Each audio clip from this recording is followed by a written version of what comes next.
Let's die febe ngonan. Curry. Die febe. Amahole. Bata is the name of a dance we do down Johannesburg way.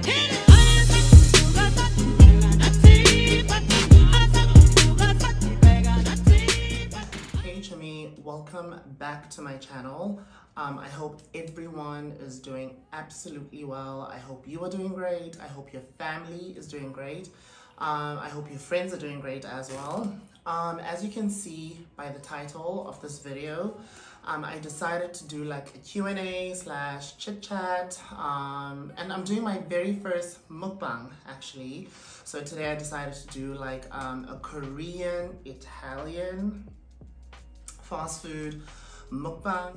I asked you guys to send me like any questions or anything that you would like to be answered, and you guys sent in a lot of questions, like a lot of questions. But before we start, you guys know the drill.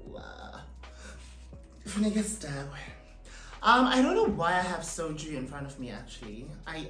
This is supposed to be like a classy kind of mukbang, like a classy wine situation. But whatever, like it's here. So I'm just gonna take a shot and put it to the side, you know, just to get the body pumping, get the blood flowing. Do you know what I mean? Bottoms up.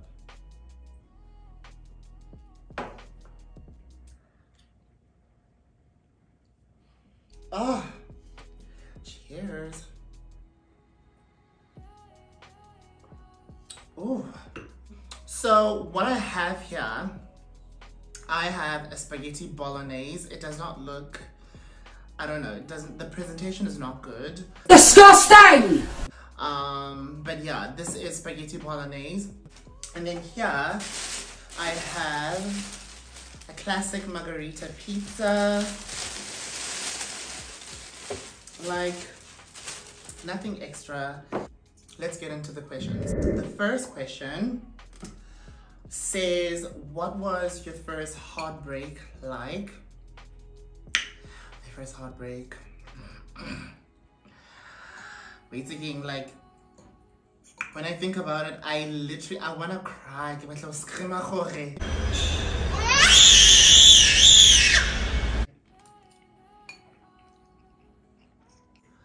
So I was dating this guy, right, when I was in 10th grade.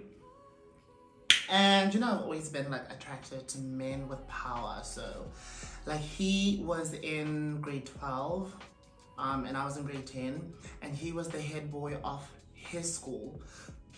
We were not in the same school, but we were in the same province, yeah. So I went to school in the Eastern Cape. Well, I did my grade 10 in the Eastern Cape. And he was the head boy of his school and stuff. And I remember like the first time he tried to like get my attention or whatever, like he was very close with one of my friends. And he sent my friend to come and talk to me, you know. So I was like, ugh, I'm not interested, whatever. Like, if someone wants to talk to me, they need to talk to me by themselves. That time, I was so shy. Like, when it came to, like, things like dating and all that stuff, like, I have always been so timid, you know? Like, you will never see me approach anyone and be like, hey, I like you. Like, I will always be the one who will wait to be approached because I'm so scared. Like, I'm so scared of rejection. So he said he liked me and stuff, and then he sent my friend. And I remember, like on a Friday, my friend was like, let's go to town. And I was like, yeah, girls, you're tuning it down. Like, what the hell are we gonna do in town? She's like, no, it's gonna be a fun situation. Like, let's go to town and stuff. And like, I remember it was when Rihanna released Rated R, the album. And I was raving. I was like, I want that album. If you know me, like, I'm a Rihanna stan. Like, I am obsessed with Bad Girl Riri. So I was just like, I want that album right now. So my friend was like, let's go to town. So we went to town and stuff, and we went to Musica. I don't even know if Musica is still thriving right now, but we went to Musica, and you know, like, it was such a cute situation. Actually, when I think about it, it was quite romantical. And then like he walked in, then I saw this guy walk in, and like, you know, like, oh, when you are dating someone who's like in power, that time I thought, like, you know, being a head boy is like very powerful, being a head girl or head boy is very powerful. So like he walked in Musica, and like he had all these badges on his blazer, and I was just like, oh my God. I was literally on the ground. I was like, who is this man?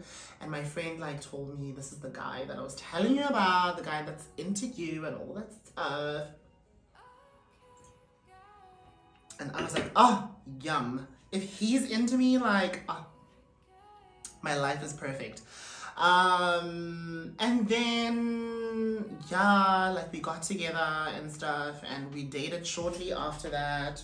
But like, I was very confused. Obviously, I was a 16-year-old. I was confused. I was trying to get my shit together. And honestly, I was confused about my sexuality. Like, I knew what was up, you know? Like, I've always known, like, I'm different from, like, the ages of, like, 6 or 7 or whatever. But when you reach puberty, like, your brain is all over the place. Like, you are so confused. You're trying to find yourself. Like, you don't even know your own identity, you know? So, like, we dated, and shortly after that, we broke up. I think we dated for like 3 months or 2 months. And then shit happened, and then we broke up. Like, I was so sad. And then, like, I saw him again when I was in matric, and he was at Wits. He was doing his 2nd year.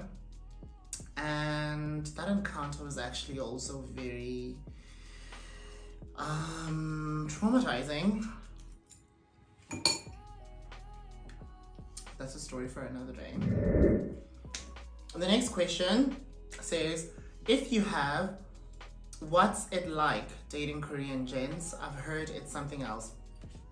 To be honest, I haven't dated anyone from this country.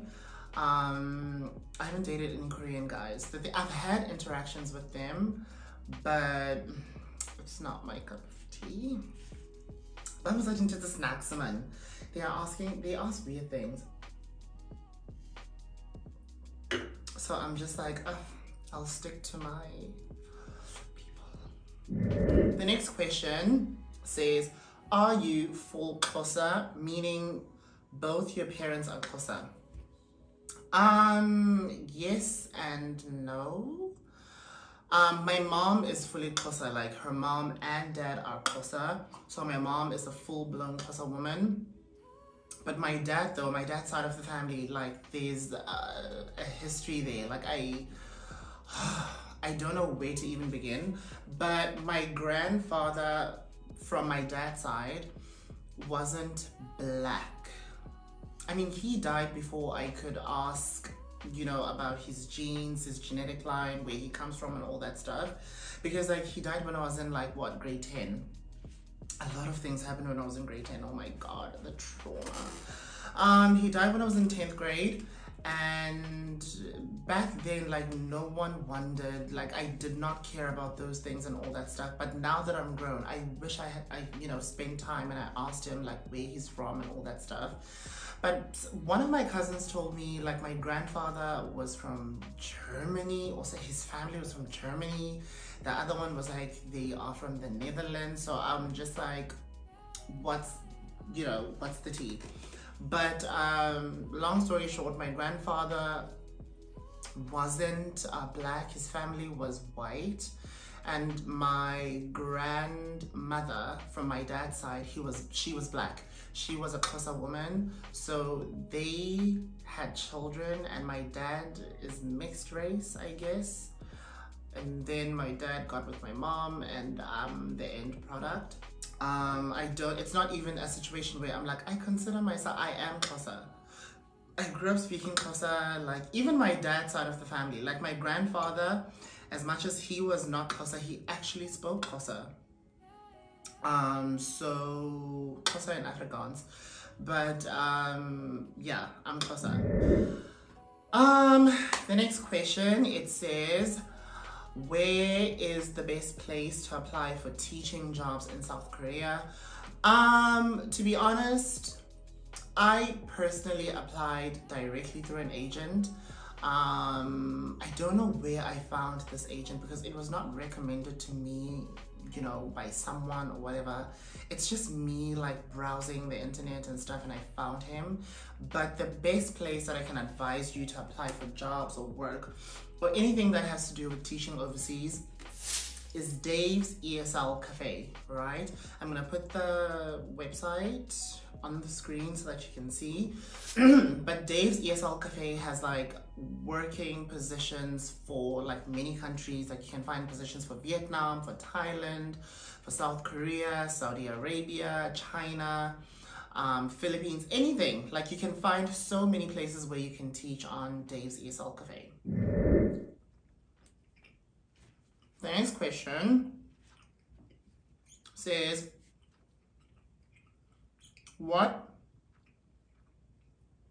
I really don't know how people do this. Like I can't talk and eat at the same time.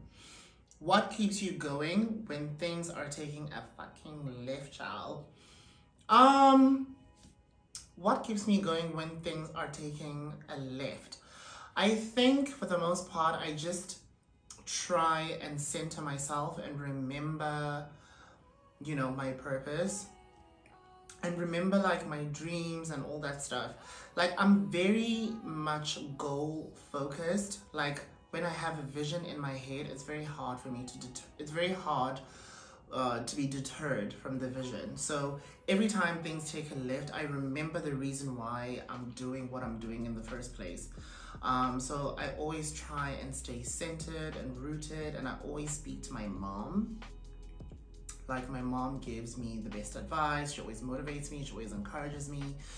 But it's very important as well to be rooted in yourself, to constantly remind and affirm yourself as well. Affirmations, guys, are so important. It's very important for you to keep on telling yourself that you're a boss bitch, you the shit, like you are amazing, you are smart, you are intelligent, you are capable. You know, those things, the more you say them, the more you start believing them, and the more you start becoming what you put out there.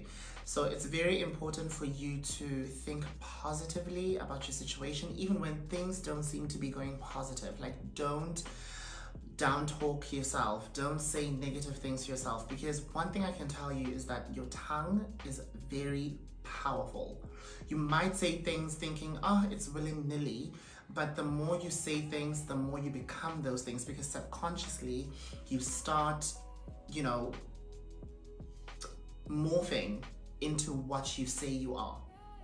So I hope that makes sense. The next question says, your experiences dating in Korea versus dating in China. I've dated in China. In Korea, not so much. Singlanda 10 years into 10 years.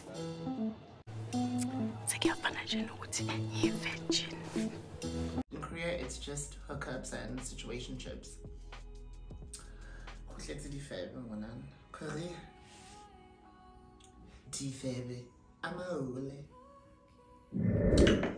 The next question says, how did you and America meet? Love you too. America and I actually met officially last year. The first time I followed her on social media was in 2019. In 2019, I followed her on Instagram, I think.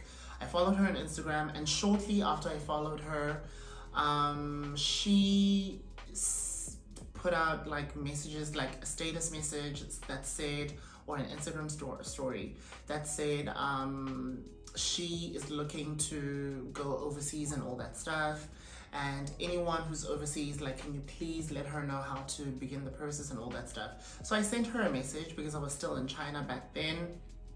sent her a message and I was like, sis, here's my situation, here's how I applied, blah blah blah blah, if you have any questions let me know. And then she sent me her number, and then we spoke on WeChat, not WeChat, WhatsApp. We spoke on WhatsApp further and all that stuff. And then obviously she made a decision to come to Korea, which was the best decision for her. And then yeah, and then after that we after that we followed each other on Twitter, and then we stayed in touch, and then yeah, it was just like a situation where like we would just retweet or like each other's tweets and all that stuff. And then in 2020 COVID happened, and then Korea was open. I lost my job in China because of COVID. Things closed down. So I was just like, let me go back home and prepare my documents again and all that stuff. And then I came to Korea. I was supposed to come to Korea in April, but then shutdown happened in South Africa. And then I came to Korea in August last year. Yeah, and then we were just talking the entire time, and she was guiding me as well on what to do and all that stuff, like and then I arrived in Korea, and then that's when we officially met. But yeah, that's how we met. The next question says, what area in Seoul are you teaching in, and do you like it? I'm not teaching in Seoul. I'm teaching in Changwon.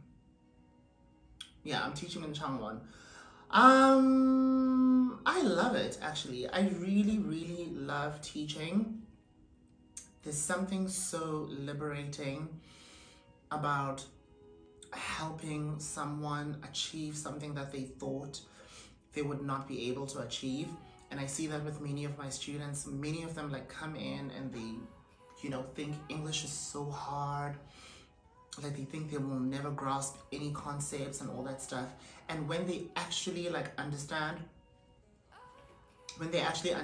things and all that stuff, like, and you see the happiness and the glow in their faces, like it just makes me feel so good. I'm like, oh, I did something great. So I really love teaching and the fulfillment that it gives me and stuff, but I have to admit that sometimes it does get exhausting. Sometimes the hours do get to you. Sometimes the distance gets to you. You miss your family, you miss your friends, you miss your life back at home and stuff. And also it's very difficult being away from home, also being in a place where people don't look like you. It's very difficult because you are always the odd one out. You are very noticeable in the crowd. And one thing about me is I cannot deal with people looking at me. Like, guys, I crumble. Like, I literally cannot. The thing is, like, sometimes I turn my bad bitch on, and like, if you stare at me, I stare at you back. And I'm gonna make sure that I'm the winner in that contest. But sometimes I'm just like, yo, like, can I just go to the store without no one looking at me, like analyzing me, like trying to figure out what I am, where I'm from, like, you know? So sometimes it does get to you, but I really love what I do. The next question says, Reorata hure, we are here for it. Thank you so much, guys. I constantly say this. Thank you so much for like always subscribing to my channel and like liking my content and watching my videos. I really appreciate it, and it makes me feel like I belong to a community. It makes me feel really good. Like, YouTube is actually where I vent, you know? It's where I share my frustrations. It's where I share my happiness. It's where I share, you know, many things that are going on in my life. And I'm very happy that you guys are so receptive to what I put out. And I'll eternally be grateful for the support that you guys are giving me. So I'm really, really, really thankful. The next question says, hi Nico, why less tosa and more sotu on your channel? I've received quite a few questions that are like this, and the truth is, the way that I speak my languages, right, I can speak a total of 5 or 6 languages, and the way that I speak my languages is depending on the current situation that I'm in or who I'm surrounded with, or who I'm surrounded by. So if you look at my earlier videos, when I was in China, I had a lot of Xhosa people around me. So speaking Xhosa was very natural. It came naturally and authentically. So I spoke Xhosa all the time because I was always surrounded by my friends who spoke Xhosa with me, and we would have conversations in Xhosa.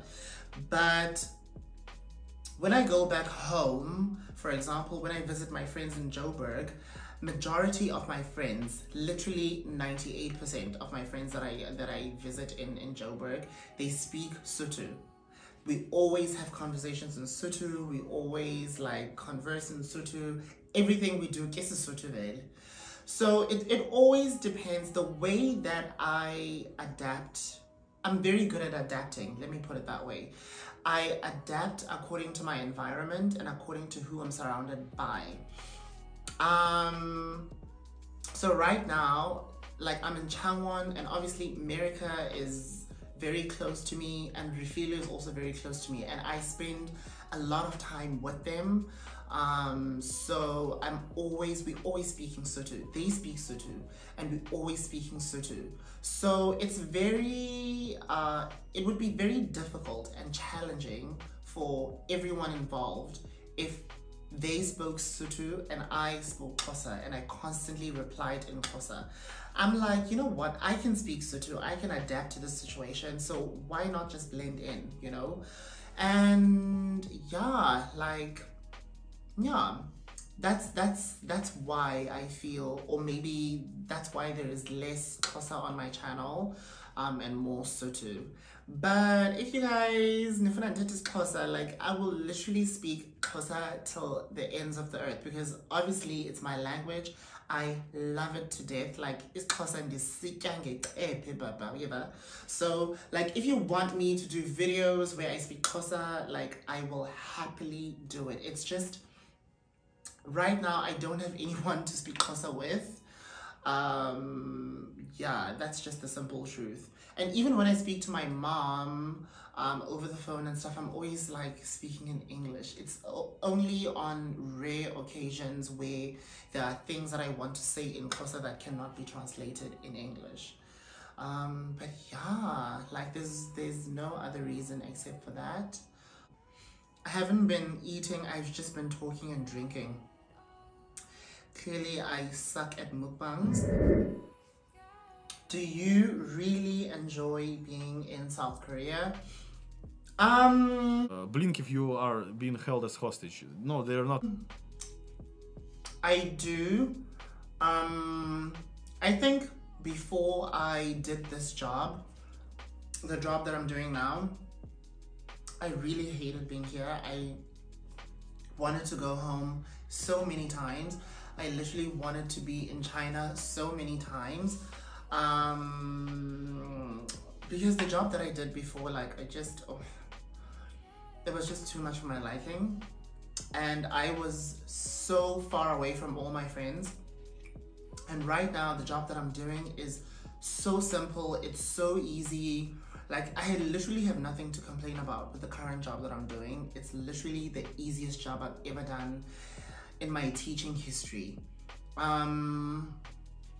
So I have a lot of time right now. I have more time, I have more freedom, I have a bigger apartment, I have bigger space, I have my friends staying in the same city as me. Like Refila is also like an hour away, like America is like what, 30 minutes away or 20 minutes away. So it's just very nice being in this setting. So yeah, I really enjoy being here now and stuff, but I'm only staying for a year. Like I love money, like China. So like I'm literally gonna go back to China next year. So I'm gonna finish my contract and then leave. The next question says, what would you advise someone that is planning on coming that side? Do your research about the city that you're going to, do your research about the school that you're going to, or the hagwon that you're going to, which is a training center. And also buy as many things as you need from South Africa, because you're not going to find them here. Like right now, there's so many things that I want from back home, but they are not available in Korea. So the spices, buy those, buy like whatever you think you're gonna need from South Africa that you feel will help you survive. Okay, do that. The next question says, how many siblings do you have? I saw a similar question when I was putting this together, that said you have 8 siblings. Like, oh my god, I can't believe, like, how did you guys grow up and all that stuff. Let me clarify, I have 8 siblings, but majority, those are half siblings, okay? So we don't all have the same mother or father. We have different parents. With my mom's children, there's 4 of us, including me. So the 4 of us, we all grew up in the same household. And then the rest of the siblings are my dad's kids. So my 3 of my older sisters and 2 of my older brothers. Those are my dad's kids. So we did not grow up in the same house, but we saw each other occasionally. And 2 of my dad's kids, I still haven't met them. And even though I haven't met them yet, like, they still my siblings. So the total number is 8. But siblings, yeah, I have 8 siblings, but for my mom, it's 4. Your biggest pet peeve? My biggest pet peeve would be like chewing. It's so ironic because I'm doing a video where I'm actually eating in front of the camera, but I always close my mouth when I chew. Like, my biggest pet peeve are people chewing like and smacking their lips.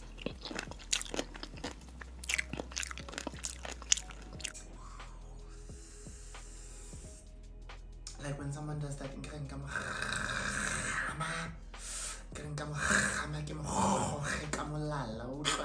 like I cannot stand someone who chews like that. The next question says, please do more story times. You are hella hilarious. I am so happy that you guys loved my story time, because listen, I'm always so nervous before I film a video. Every time I have to film a video, I'm so nervous, especially if I'm doing something the first time. Like this mukbang, I'm so nervous. So when I did my first story time, I was so nervous, but I'm so glad you guys loved it and you received it very well. I'm definitely gonna do more story times, and best believe you know it's gonna be about bun, because I've had my fair share of experiences. So can you work up when I some more?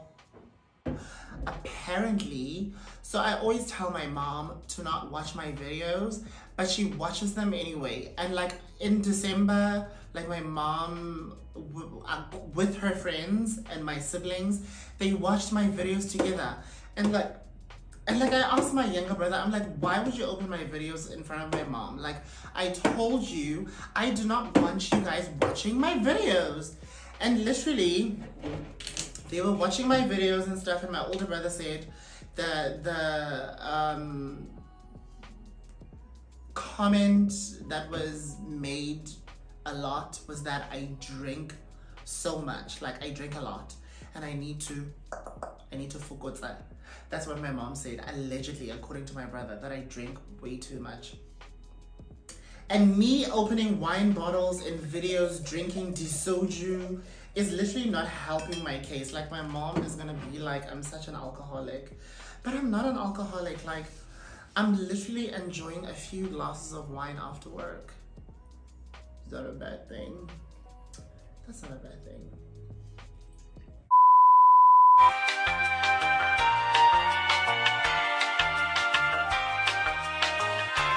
Okay guys, so that is part 1 of this video. I feel like I have to cut it into 2 parts because it's getting way too long, and editing is going to be a nightmare for me because I do not want to put like super long videos that are going to bore people. So I'm gonna film a part 2. So these were the Instagram questions that I received, and I'm gonna film a part 2 for the questions that I received on YouTube. See you in the next video.